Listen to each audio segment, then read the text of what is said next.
World Sports Betting presents Dylan Swanepoel versus Musa Setwape.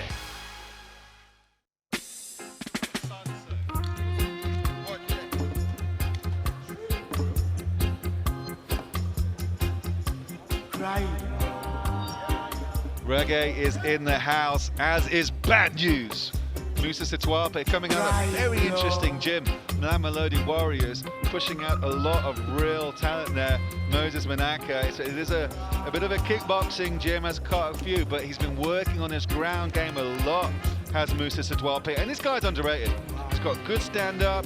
He went 3 entire rounds with Prince Lolia, lost to a decision, but he's fought some really tough guys. He's never been finished, and he's never been submitted, Gareth. And he's had a massive amateur career, very strong and resilient as he steps into the Rhino Beer prep zone. Of course, introducing Rhino Beer here at the EFC, extra bold, premium strength. And he's just a very, very tough dude, and I think he's very underestimated. Yeah, I think these guys haven't been given the credit. They're kind of under the radar. They're producing such good fights and very entertaining fights. They're warriors who want to come and show themselves to the MMA world. Musa is getting another opportunity to do that. You know, he was unlucky. He was tough in the last fight. He made it super difficult. You know, he's super resilient, and he goes about his work. I want to see him be a little bit more dominant, a little bit more aggressive in this fight, and that's how he's going to turn it into his favor.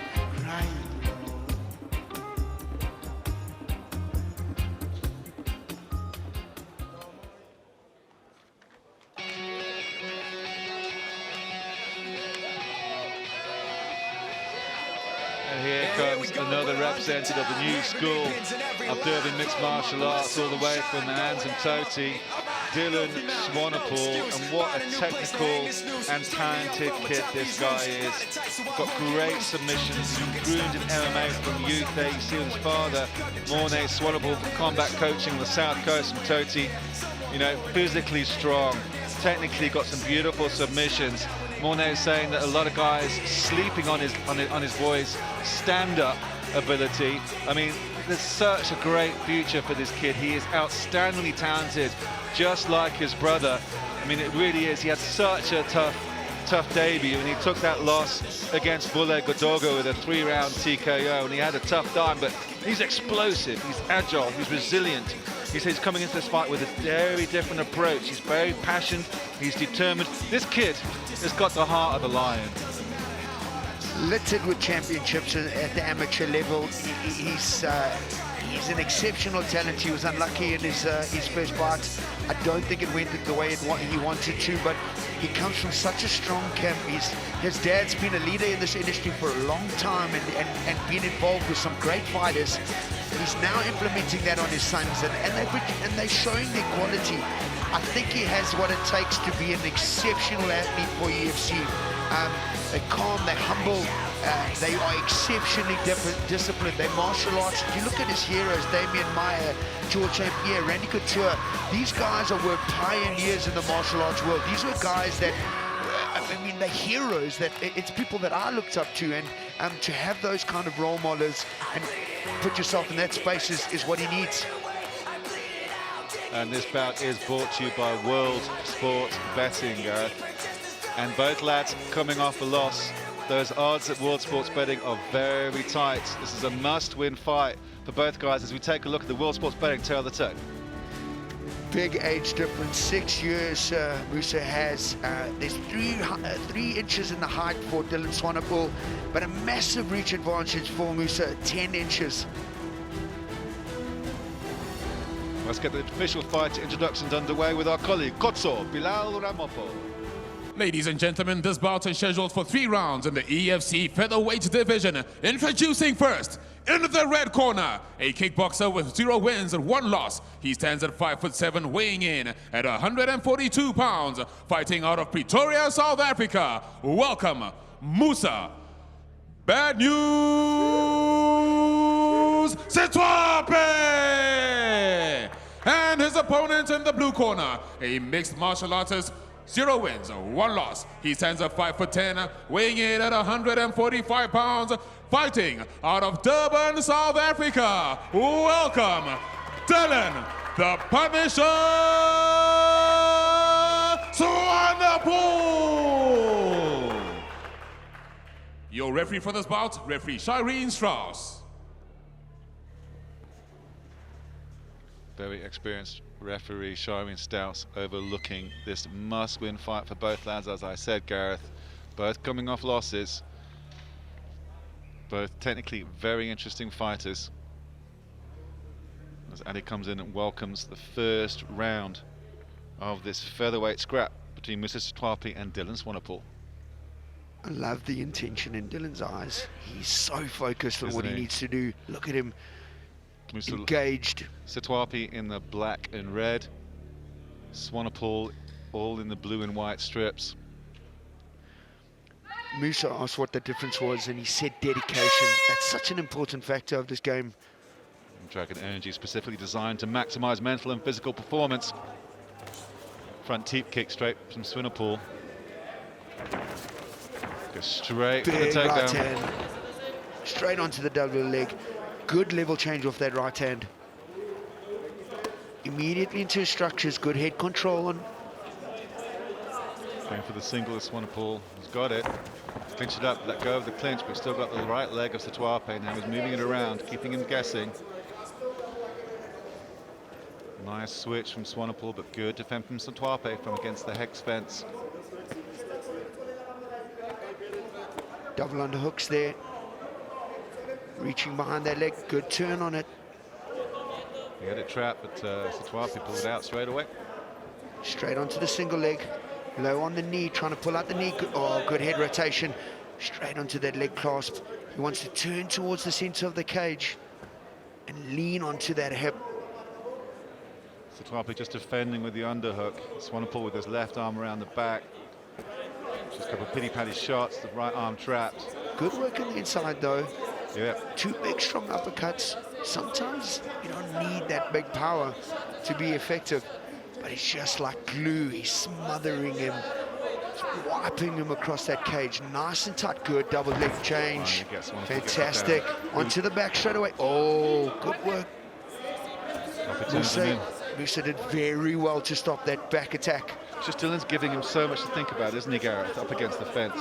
He's just so tight to him, giving him no space to breathe at all. Relentless in this attack.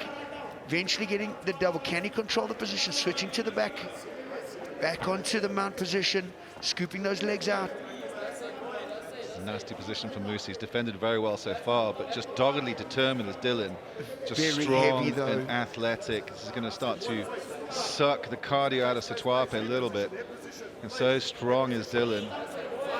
Now he's fully mounted. He's got the butterflies in. And he's got plenty of time to work. Heavy hips in there in the mount. You know, these youngsters see a guy like Khabib make that sort of style so successful. And let me tell you something, when you're on the bottom of that, it's exceptionally difficult to get out. He's really nice and composed on top. He's looking to control. Oh, straight into the triangle transition. Did he get it? I think he's got it He's under. got it through. He's got it under. Is he going to have to lock it? Gareth, he's going to have to move his left leg around and lock it in. He's got it. Oh, it's fantastic. locked. Straight into the triangle. Nice Just beautiful technique from Dylan Swanepoel. Looking to switch to the armbar. Just needs to move the elbow over towards his belly a little bit more to get the extension. But he's not letting go of that lock, Gareth. And he's pulling down on the head now. This is a nasty position for Setwape. Swanepoel's rolling with it. He's tapped. Beautiful submission win from Dylan Swanepoel. Technically flawless, Gareth. That was a thing of beauty. And you see how much it means to Dylan Swanepoel. He took that first loss hard and comes back with an absolutely dominant performance. So dominant in his structures. He was relentless in his approach, and once he got hold of Musa, he just sucked the life out of him. He dragged him into deep waters. His transitions were excellent. They were textbook. If you go and look in the textbooks of jiu-jitsu, that's exactly how they were. Got into that mount position, stayed nice and heavy, moved up, controlled the arm, switched into the triangle position, rolled over his head nice and beautifully into a strong triangle position, scooped under the knee. He looked to go for the armbar because Musa did exceptionally well to defend the first time, and then he went back into that same structure, and he got a fantastic win. That's so tight, man. Wow, what a fantastic win.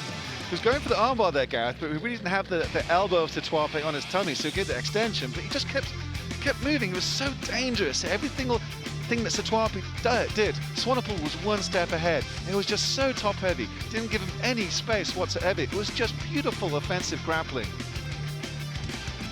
With the father who's a black belt, I mean, you've got to have good ground skills like that. I mean, both brothers show the same uniqueness in their approach. It's very methodical and very disciplined. I can see how much it means to him. He's still so emotional, Dylan Swanepoel, getting his first win in the EFC. A beautiful Restonic action replay there, really showing some fantastic highlights. I mean, it was the entire fight was a highlight. It really was. It was just a beautiful, technically. And you felt the emotion in every scream that came out of him. He just released all that pressure. So much. Everything that was on his shoulders, it came out. You can see he's very emotional, the tears. You know, I remember that time. I remember that moment when I got my first win. It's just such a different feeling, and it makes you feel that everything you've done is right. Well, let's get the official result now and send it up to the voice of the hexagon. He is Khotso Bilal Ramopol. Ladies and gentlemen, referee Shireen Strauss has called a stop to this contest at 3 minutes and 6 seconds of the very first round, declaring your winner by tap out due to triangle choke, Dylan the Punisher Swanepoel. I'm here with the winner, the Punisher. Dylan, a lot of display of sportsmanship, as I've come to expect from anyone going from Toti. How much does this win mean to you? Because you were very emotional. Well, first of all, praise Jesus. Thank you, Lord. Thank you to my team, my dad, who's the best coach, my brother, Wim Gert, and all my fans and my teammates, everybody. You never give up. And that's all thanks to my dad. But also, this is my redemption. Thank you, Lord Jesus. Yeah, I'm so speechless. Just talk us through the finish, because it was a beautiful display of offensive grappling. Yeah, no, look, all the hard work paid off. I'm very humble, and I don't say that I'm a brown belt or whatever. I'm just here to dominate and to get my victory and to do what I love and to showcase my skills. I have a lion heart, as you saw. Thank you, Uncle Simon. Thank you. It's a superb performance. It's a victory well deserved. What's next for you? Yes, right now, I just want to take this moment and just celebrate and be there for my brother now and for my other teammate, TK. And then we can look at the next fight later on. Yeah. Fantastic performance. We can't wait to see him back. Well deserved, my friend. Congratulations. Your winner, ladies and gentlemen, Dylan Swanepoel. He should be super proud of himself. What a moment. Exceptional performance after his loss. He came back, he showed his quality, and he was just unbelievable in his execution. He was methodical, he was disciplined, and his technique was pitch perfect. Big overhand right, great shot, stayed tight, chased the takedown, got on the back. You know, he switched to the mount, transitioned into the triangle, looked for a armbar, back to the triangle. What a win, good job.